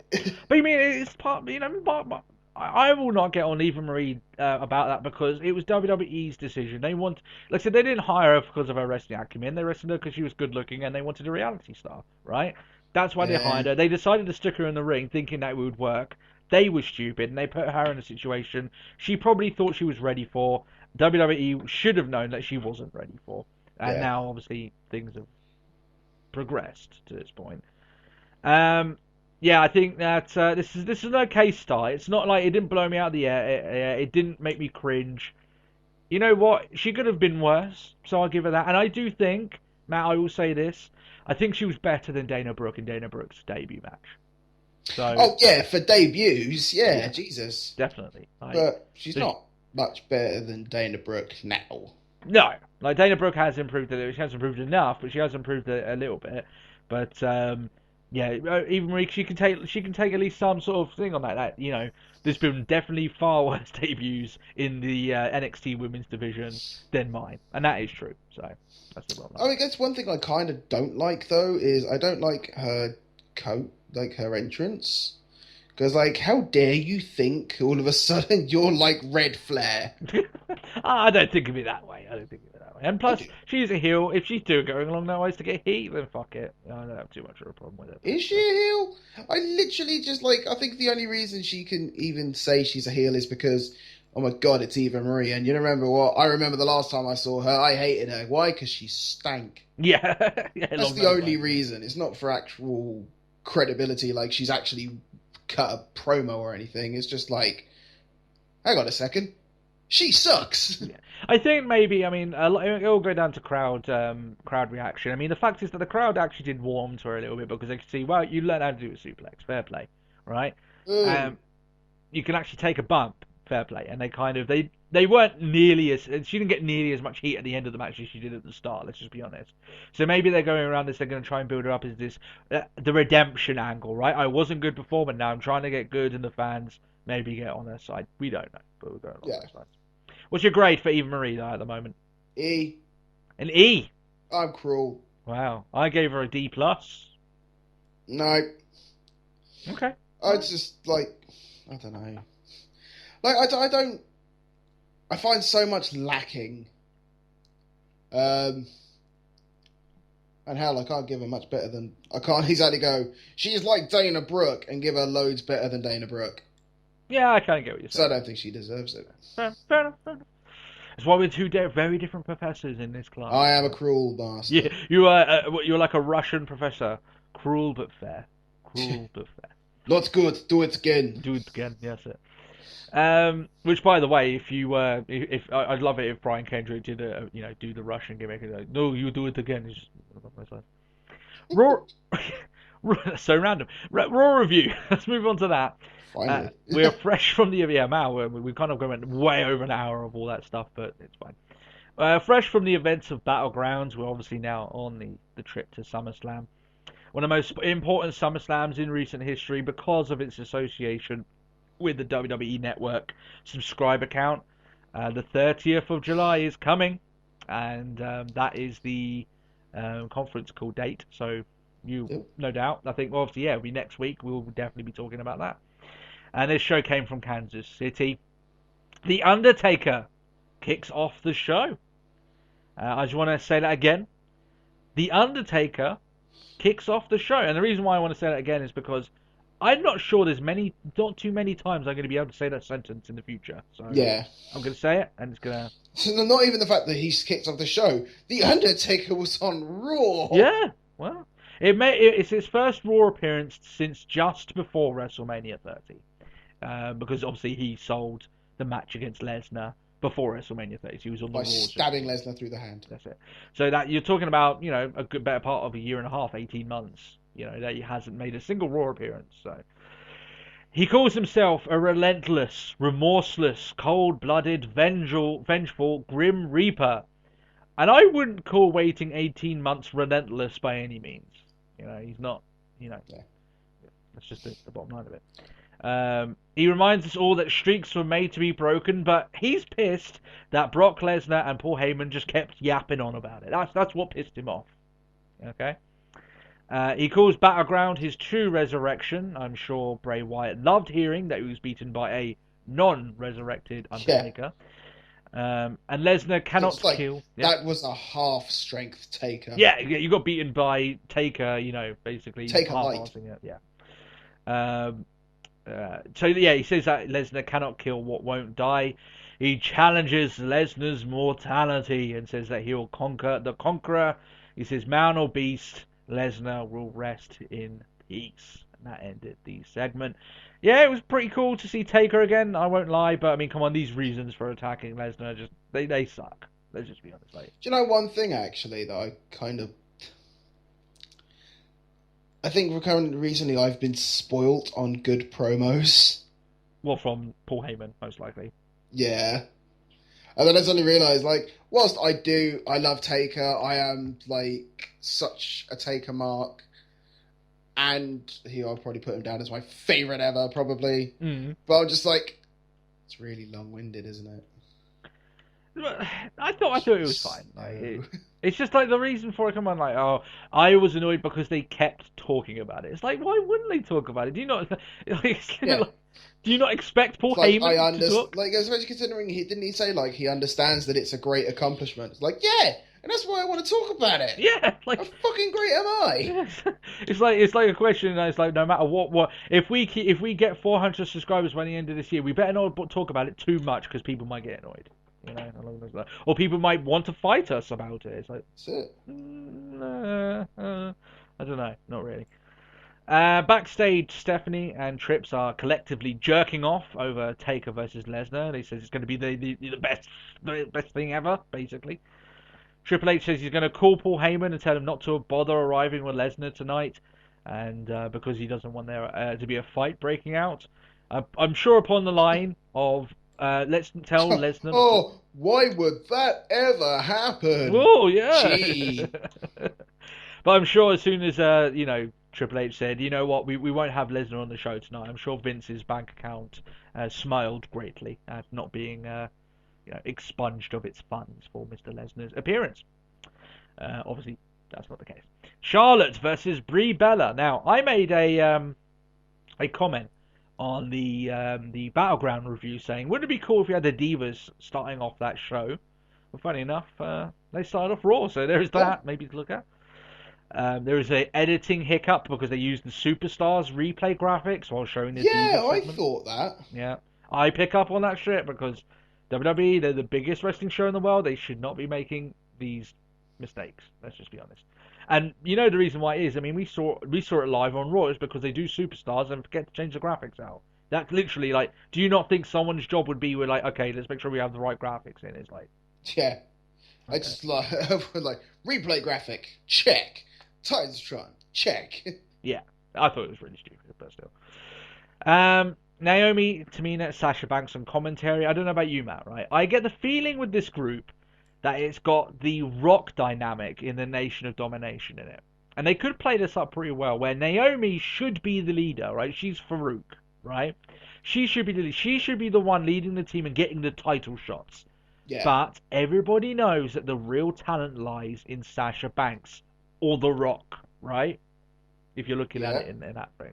So you could have Sasha constantly outperforming, winning matches, Naomi's losing them, and suddenly she's shit, I'm being shown up here, and then you could have this thing. If you ever want to turn Sasha face, that's the way to do it, It works for The Rock, you know what I mean? The Rock was doing fine for all that stuff, so. Yeah.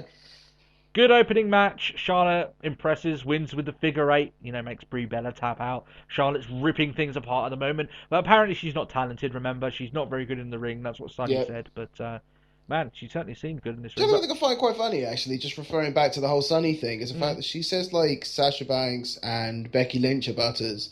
And she just refers to Charlotte as untalented. It's well, to be fair, Charlotte's, the least attractive of them all. I don't know. I think they're all attractive women. To me, I'm a Sasha Banks guy, but, right? I mean, to be fair, we're just cutting back to the fact that just Sonny's a bitch. Sonny's a bitch. That's it. Yeah. She a daddy hoe. She daddy hoe. Man, you don't want to go where she goes. She daddy. I don't care about talking shit about her. When she talks smack about idiotic things, we'll go around it. Trips is backstage talking to Heyman over the phone. He's like, basically trying to get his point through. Miz is there, but Trips is like, well, you're Miz, so I don't really have to give a shit about what you're doing. It's like, no, you wait. Yeah. He's trying to get over to Heyman. Brock shouldn't be here. Brock shouldn't arrive, and obviously, as we know, Brock would be arriving. Miz is trying to moan about the Big Show, but Triple H sets him up with a match with Big Show, funny enough. And I don't know. I've said this before. It's kind of funny how they try and get Miz. Like Miz tries his best to get over this character of him being a Hollywood star, and like he's in all these WWE movies, where they I don't know why they don't want him to be viewed as a Hollywood star, and it's like Triple H just loves treating him like he's not anything special. So it's like, how do you expect him to get that gimmick over? It's like, I'm the A-lister. It's like, you're right, but I don't care. It's like heels should be helping other heels a little bit. I don't know. Maybe that's older. Maybe in this new age of wrestling. Yeah, or whatever. I don't think like there's heels helping heels, which I get, but then there's like, you're not one of my guys. Yeah. Why should I care about you? Yeah, a little bit like you're not one of my authority. You're kind of getting in my way. I'm not too bothered about it. And at the end of the day, it's not so much like heels helping heels. It's I'm a fucking boss. Which point? Yeah, but I mean, even then, like, I just don't know. I think like it makes the job harder for Miz to come over like he's he's any sort of anything relevant when you've got like basically all I'm trying to say is maybe Triple H should treat him with a little bit more respect and be a little bit like, okay, Miz, stay there, like I'm busy, and then maybe like Triple H can kind of try and get rid of him, but not be like you like the way Triple H views the Miz is like you're shit, you're nothing, like you're a joke. It's gonna be like, how is Miz ever gonna have a chance of getting over as his character is? A little bit. Do you know the one thing I find surprising? Go on. You're worried about why the Miz isn't getting over. Because he'll do it against someone else, Matt, someone that you like, and then we'll talk about it and be like, oh, I told you so. So that's the reason why. I'm not, by all means, I will not jump over a grenade with the Miz's name on it. Don't worry about that. So, primetime players versus Los Matadors. I had secretly hoped that they had been repackaged by now, but they're around. They're still here. Yeah. I'll give them. I tell you what. I'm going to give Los Matadors credit, Matt. They are sound in the ring. It's just. Oh, they're solid, but I will admit, I didn't watch this match. No, I wouldn't blame you. To be honest, it's Los Matadors. So that's the way. Especially considering I was like, it was another one of those, and it's going to be. The New Day going to turn up and they're going to take them over. Yep. Skip 5 minutes. Yeah. I skipped like 10 minutes. Why is Matador's music playing? Rewind back a couple of minutes. That's why. Called it. Yeah, it was like that one that you didn't manage to watch a lot of Raw and you basically predicted the entire thing. Yeah, you're pretty much there with it. As you say, New Day appear. They start talking on the mic. That's enough for distraction for Los Matadors to get the pin. Yep, you heard that. Los Matadors get to win over the tag team champions. I'm sure JBL fucking loved it, but still, along those lines, I have no desire to see Los Matadors involved in a title feud with PTP. Let's just get that out of the open, right? Miz against Big Show. I still have more time to fill in while Ryback is out. You should expect Ryback to be back soon. I'm trying to say that without it not using the word back too many times. Right back. This is a quick squash match, literally in every sense of the word. Big Show basically just literally squashes him. So there is that. Big Show pins him and gives him a few little kicks after the match. So the only thing missing with this is Ryback with his he calls it his Intercontinental Championship. Yeah. And he goes on to plug his Tough Enough appearance, saying he's going to see if they're tough enough to stand against his fist. Now I say, if they want to improve ratings for Tough Enough, if you have Big Show anally fisting ZZ, you might just get it. Oh. Shameless. Oh, very shameless. Yeah, very. Oh, no, I'll tell you what, now I'm thinking about it, I maybe shouldn't have said that. Especially considering like the worst part is he was like, are they going to see how tough they are? And he's like, clenched fist. Like, he's like really mean and it's like, I'm going to punch them in the mouth, the little bastards. Yeah. And then he turns up on Tough Enough and he's like dancing and shit. And yeah, he's like, he's like, I'm so happy to be here. Chris, I've missed you.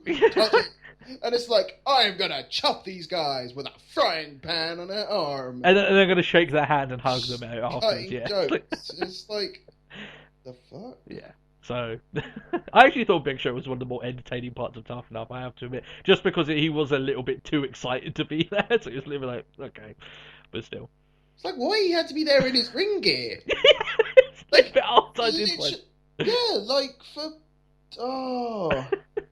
It's like he was just stood there next to the judges for the better part of about 45 minutes, just like, I got a wedgie. Yeah.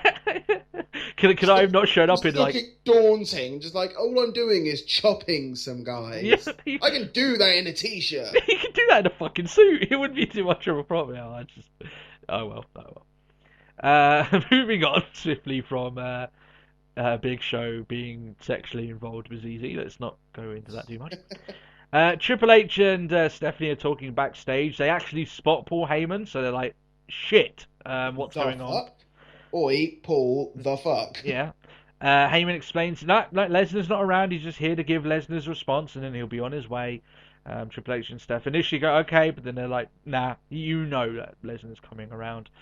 So they go and ask half the roster to play security for the night. Triple H understands. He's asking these men to get between The Undertaker and Brock Lesnar, but it's an order, so essentially, just fucking do it. That's essentially what he essentially But you know what? Tough shit. Yeah, just do what you're told, essentially. So you know the idea that I had a while back, just to have 3 hours of Brock Lesnar going through the mid-card? I think that what we got this week is maybe the closest we'll ever get to it. Like, we literally had that, just like, between Brock and Taker, just like, take everyone out. Yeah, the mid-card, yeah. Just like, but still.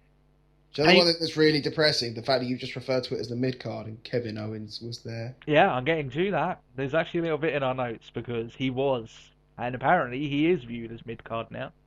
But we're getting... It's upper mid-card now or something like that. No, well, I heard lower mid-card, but that's just the news I heard, but still. Oh, it saddens me.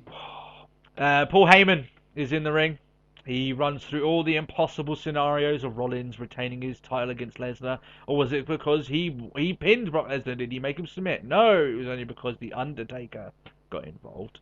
He reminds us all the last time Lesnar and Taker stood toe-to-toe, a streak was broken. Mm-hmm. Which is quite true.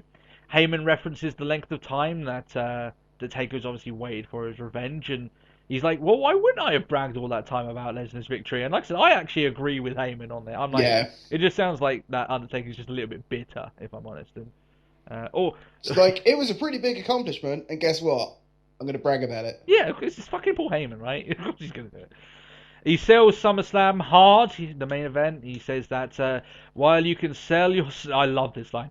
While Undertaker could sell his soul to the devil, his ass belongs to Brock Lesnar. I love that line. Yeah. Brilliant stuff.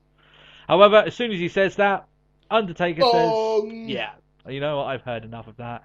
And as soon as he comes out, he kind of looks like he's going to, give Heyman a bit of a beating. And Brock Lesnar comes out. He apparently managed to bypass all those people looking for him backstage.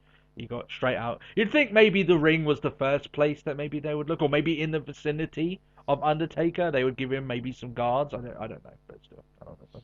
But he's the Phenom. Oh yeah, you could just. You don't know where he could just turn up out of nowhere. The lights could go out and he could just disappear. If he wants to go toilet and you're trying to stop him, he just goes along those lines. Like, he literally has the greatest in, like, smoke bomb technology. Exactly, right. Just out of nowhere. Yeah, he's gone. I thought it was quite funny as Lesnar's, like, belting it to the ring. That Michael Cole's first thing, he's like, I'm out of here, I'm done. He really literally legs it. Same as JBL. They're like, bye. Gone. Done with this. An army of security men try to stop the pair fighting. Doesn't work. Triple H sends out the mid-carders, which, as we had stated earlier on, sadly now includes Kevin Owens. Of which, by the way, Kevin Owens' character, if you look at his actual character, why would he give 5 shits about what's going on with Undertaker and Lesnar? Like, why would the hell would Kevin Owens waste his time with someone else, right? It just makes no sense, his character being there, but still. They keep managing to get to each other every now and then, breaking away from the crowd. You kind of know how this angle works. It went on too long. But really? I thought it went on far too long, especially the backstage bit as well. Yeah, I thought it was really good, especially when you had that moment where it's you had Lesnar being dragged away, and he shouts, I'm gonna kill you," to which you just got like Undertaker with just the response of, "Well, you'd better." It wasn't much of it's not like you can't kill me, which would have been a great thing, you know. It was just like, yeah, I love that, yeah. But yeah, honestly, I thought I'm pairing this up with the backstage stuff. I did think it went on too long. I mean, there was loads of times where they just separated them and they kept breaking out. It went like a little bit too long in that sense. I think a lot of it, like a lot of time, was wasted on the backstage, which we will come across. But it's just like when like, you know, the shitstorm had stopped spinning, and then it faded away, and then suddenly it's just sort of like, and here we are, waiting. Just staring at Brock Lesnar, doing nothing. Yeah, yeah. Not being surrounded by police, but you know. Yeah, yeah. I mean, I don't want people to think I didn't like this spot. I actually liked this segment. I actually thought it was pretty fun. I just think it just went on a bit too long. It overstayed its welcome a little bit. And as you say there, Matt, it eventually breaks up. Then they managed to get Undertaker away. They get police to arrest Brock Lesnar, and Lesnar's telling them bluntly, "Don't touch me," and the police are like, "Okay." It's like, all right. But I gotta handcuff you. Yeah. I need to put these zip cuffs on you. Don't hurt me. You know, when you got R-Truth trying to be the voice of reason behind Brock Lesnar, there's something a bit weird with that, but still. But yeah, that's the end of the segment. They will fight each other, obviously, and Triple H and Steph are backstage afterwards. They kind of explain, "I just arrested Lesnar. I'm not going to press any charges. It was just to make sure that these two don't kill each other. We need this man down." Yeah. Seth Rollins shows up. He has no ill effects from the 13 suplexes he took, but to be honest, that ship has sailed with the selling stuff. I understand that I have said this to death, that they should be selling this a lot more, but they just don't. And then Rollins basically just says, "I want to speak in the ring," and they let him. It's not much of a segment. Yeah. Bray Wyatt has a backstage promo. He's got Harper at his side. He claims that he is more than flesh and blood. He is an enigma. The only enigma here, the puzzle, is why WWE didn't elevate this guy when they should have, but still. He is an enigma, and next week he'll have face paint. And off his face. Yeah, and he'll be drunk and be fighting Sting, maybe? Yeah, there's something along those lines, yeah. There has to be the charismatic enigma for that, Matt. We have to remember. It's pretty charismatic. Yeah. Harper says that the destruction of Reigns will be slow, brick by brick, piece by piece. And I'm sure that you got Rowan there trying to fix his injury as soon as he can, so he can get back to being part of the good old days when he was part of that Wyatt family. I'm sure he's gagging to be a part of that group again. Yeah. Harper versus Reigns. So before the match starts, Ambrose comes out to his brother's aid, so it kind of evens things up a little bit. Wyatt steals Byron Saxton's chair at ringside. You know what? I didn't even register that. I was like, why is Byron just standing there? Is he that excited about what's going on? He keeps looking in. I thought it was quite funny because you could look at it like maybe Wyatt had upgraded from his old rickety chair that he's got now. He's got a nice. It just wheels it out. It's like, look what I got, Roman. Yeah, getting up in the world. That's it. I quite like because they did reference it, and they was like, "Oh, why are you even standing?" It's like, "Because Brie took my chair." It's like, well, what are you gonna do about it? Nothing. Yeah, Brie wants it. Brie can have it. It was like when Kevin Owens sits next to him on NXT. It's just like, Byron Saxton can't say shit. Byron, it's like, "How you doing, Byron?" "I'm good." I'm alright. Don't pick on me. Oh, that's good stuff. But the match is good. It's a decent enough match. It looks like Reigns is about to rally, about to hit the Superman punch, but then Wyatt gets involved and causes a DQ. A brawl erupts, and Reigns and Ambrose are able to clear the ring out before they take a beating. So they come out on this looking strong. The rumours still are that Sting will eventually be involved in this. Maybe next week the Wyatt family will have someone else to come to their aid. I don't understand how. Yeah, it's just a bit random, but I'm sure that because of that, I mean, come on, the Brock Lesnar Undertaker stuff is random. I mean, I know they're reaching for it. There is a reason. It's just still a bit. Like it's got more of a reason than Sting getting involved with the Wyatts. Yeah, I agree. But Vince being worried about these subscription numbers, he's gonna put out some stops to make sure that they. I mean, by then I guess it won't matter as much because it's after the conference call. But you get my point along those lines. Yeah. Or maybe they just think maybe Sting not for SummerSlam. Maybe we leave him for Survivor Series, which maybe is quite nice considering he made his debut at Survivor Series. So maybe along those lines. Complete the full circle. Yeah, full circle. That's it. Seth Rollins comes out to the ring. He gloats about being champion, which, as far as we know, that match is actually still happening. We haven't heard any bell or anything for that.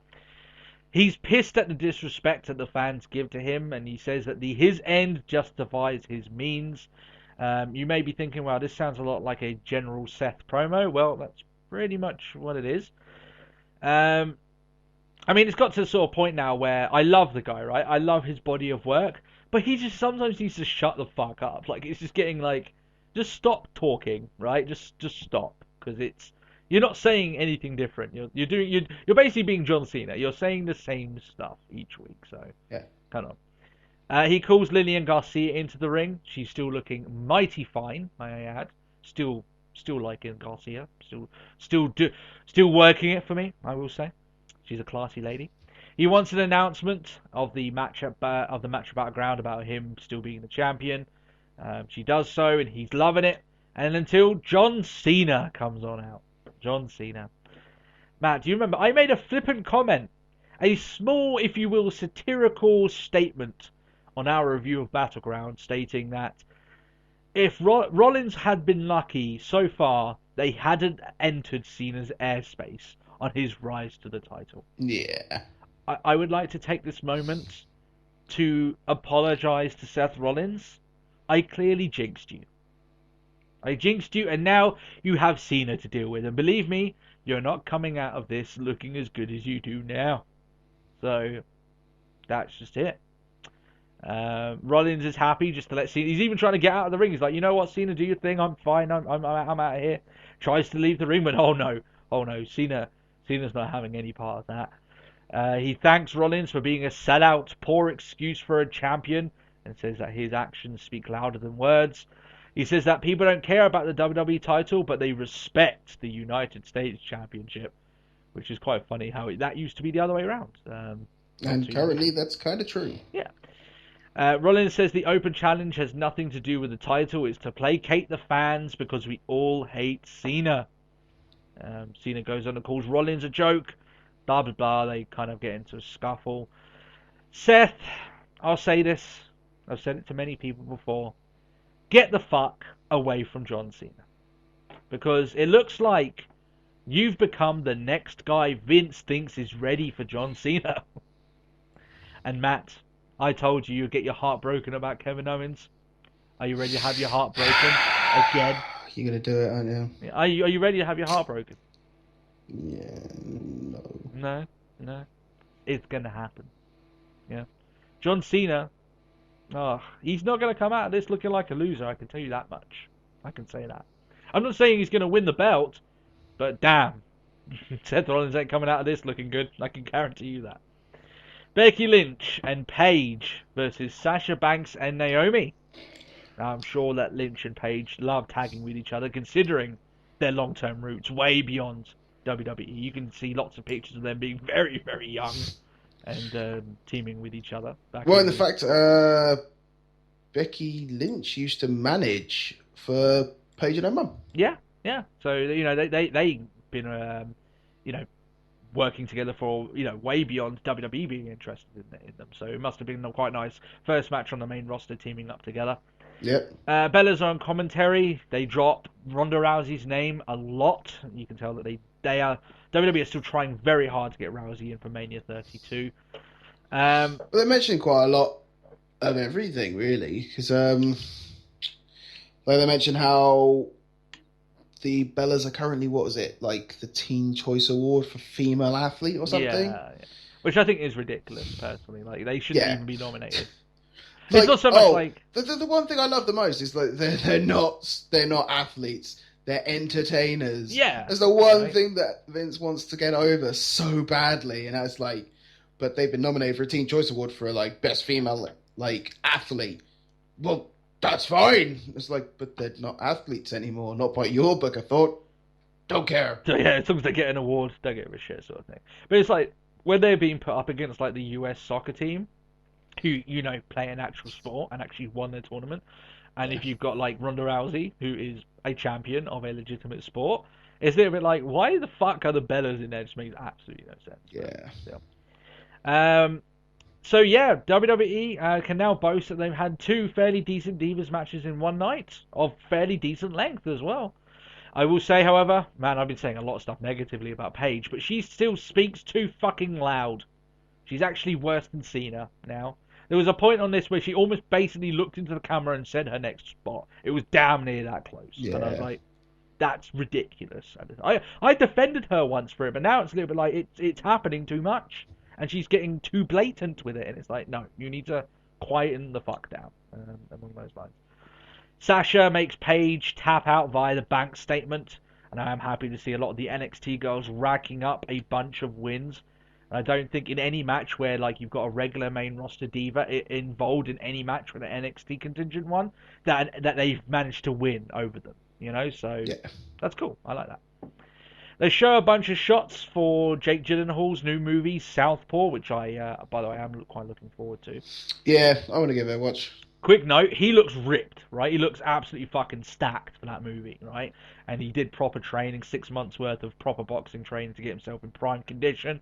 And one of my favourite movies is Nightcrawler. For anyone that's seen Nightcrawler, he's like this stick-thin, gaunt, creepy-ass guy. Yeah, like it's exactly almost polar opposite to what he's going to end up like, to what he is in this next film. Yeah. Southpaw.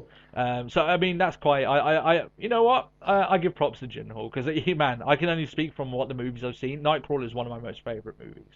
He is a creepy ass motherfucker in that movie. It's kind of brilliant. So. Just wanted to bring that up a little bit. Lana is backstage with Renee Young. Lana says there is no permanent damage to Ziggler. He's going to be fine. He should be okay. He just needs to rest up. And then she sees Summer Rae looking like a sluttier version of herself. Even though Lana's attire itself is quite sexualized. But even still, Summer Rae managed to pull it off looking just a little bit more sluttier. Yeah, just tip it over the edge. She's wearing like a bustier, like under like that jacket. That's basically what she's doing.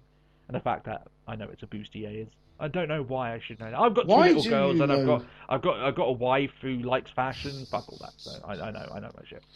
Do you know what the worst part is? And there's me. It's like I have a fiance, but all I'm thinking of to myself is just like, bustier sounds like a funny word. You're Peter Griffin right now or something. It's just like that's all I'm going with. Like I don't fucking know. It sounds so funny. So like yeah, look better. Yeah. Funny word. Oh man. Oh well. I feel like I should pat you on the head at the moment and give you a snack, just to keep you. And I think I should check your bollocks to make sure you are still man enough. I know what a bustier is. Hey, listen, right? I've got absolutely no shame in the fact that I will soon, as my girls get older, will have to start learning how to paint fingernails. I've got no issue doing that, along the lines. People can judge. I don't give a shit. So, moving on. Rusev shows up, says Summer Rae looks angel-like, and then makes out of her in front of Lana while looking at her dead in the eye. I actually quite like that bit. It's just like he's making out with her literally, and his eyes are like bright open just looking at Lana.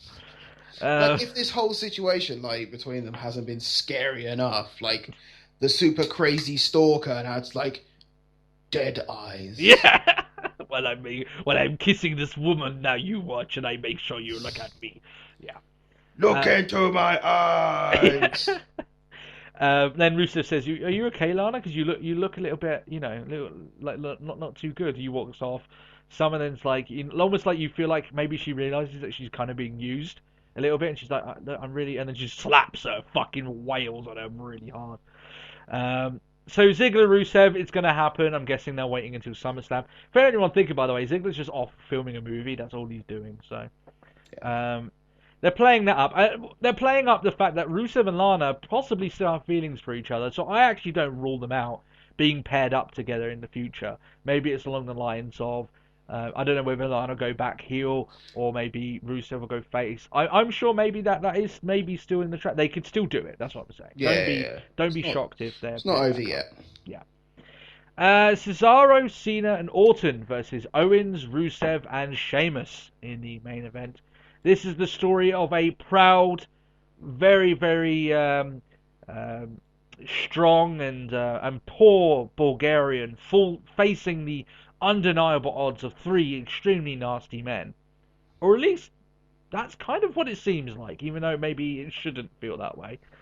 Sheamus walks out in the middle of the match, and then Owen's like, well, you know what? 2 against 3, I don't really feel like that. So he walks out himself. Yeah, and suddenly it's just like Rusev's just like, oh? Yeah, and then he's on his own, just facing the odds. And, John Cena, instead of, apparently he's a paragon of good, by the way. Instead of being, you know what, just to even this out, I'm out. I'll stand on the edge, maybe give Cesaro a chance against Rusev along those lines. No, it was like, nah, all of us just we destroy the guy. Oh, well, I guess it's a 3-on-1 tag match. It's like, this shouldn't be the case. It's like Rusev, the proud Bulgarian, facing the odds. It's like, is this guy a face or a heel? I'm just so confused when it comes to Rusev at the moment. It's like, it's just so many mixed messages, or just maybe bad booking, which maybe I could point to. So yeah, Rusev takes a swing into an RKO. He also gets an AA as well just before then. Gets pinned. Before that as well, Lana comes out, fights Summer Rae, and obviously that leads all to the finishes there. All the faces celebrate in victory, and I'm sitting there feeling a little bit bad for Rusev. It's like, yay, we won! You won a 3-on-1 match. Yeah, 3-1 handicap match against a poor Bulgarian. That's it.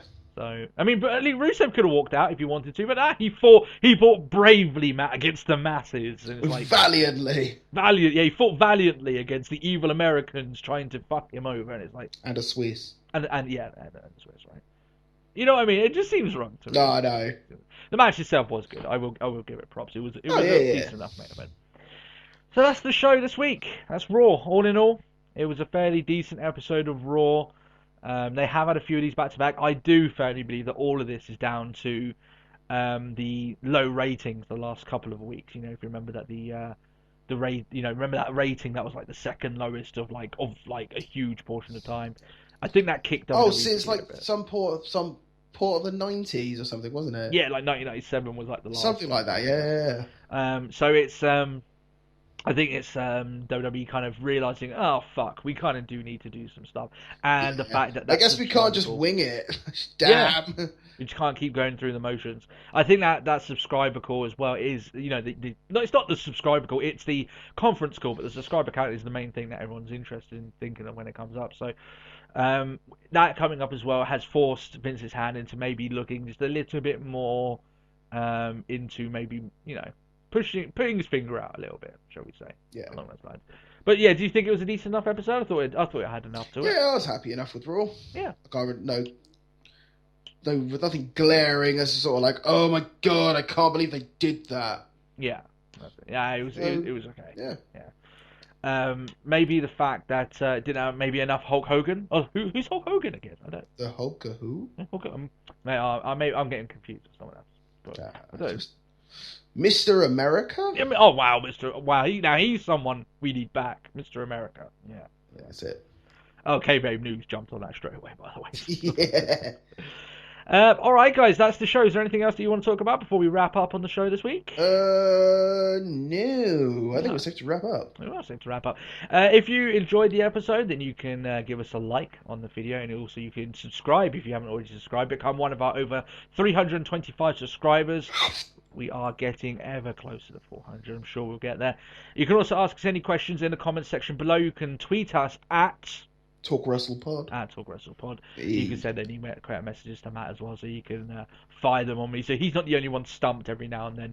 I can have to think about the stuff I have to answer on the show as well. We'll also cover anything that happens with the Hogan stuff. Like I said, that's a big news story. I don't expect that much to come out about it leading into the next couple of weeks. Not that it will die down, I just don't think there'll be much more news about it. Yeah. But apart from that, I hope you guys have a great week. We hope that you enjoyed the show. And we hope that you did enjoy this Raw. And hopefully the mid-monthers leading up to SummerSlam can offer us something similar, even though I'm not entirely sure if Brock Lesnar... Well, we could kind of hope for a build. I don't think we're going to get much... I don't think we're going to get a lot of Lesnar Taker. No. I think it's just going to be a case of, that's locked.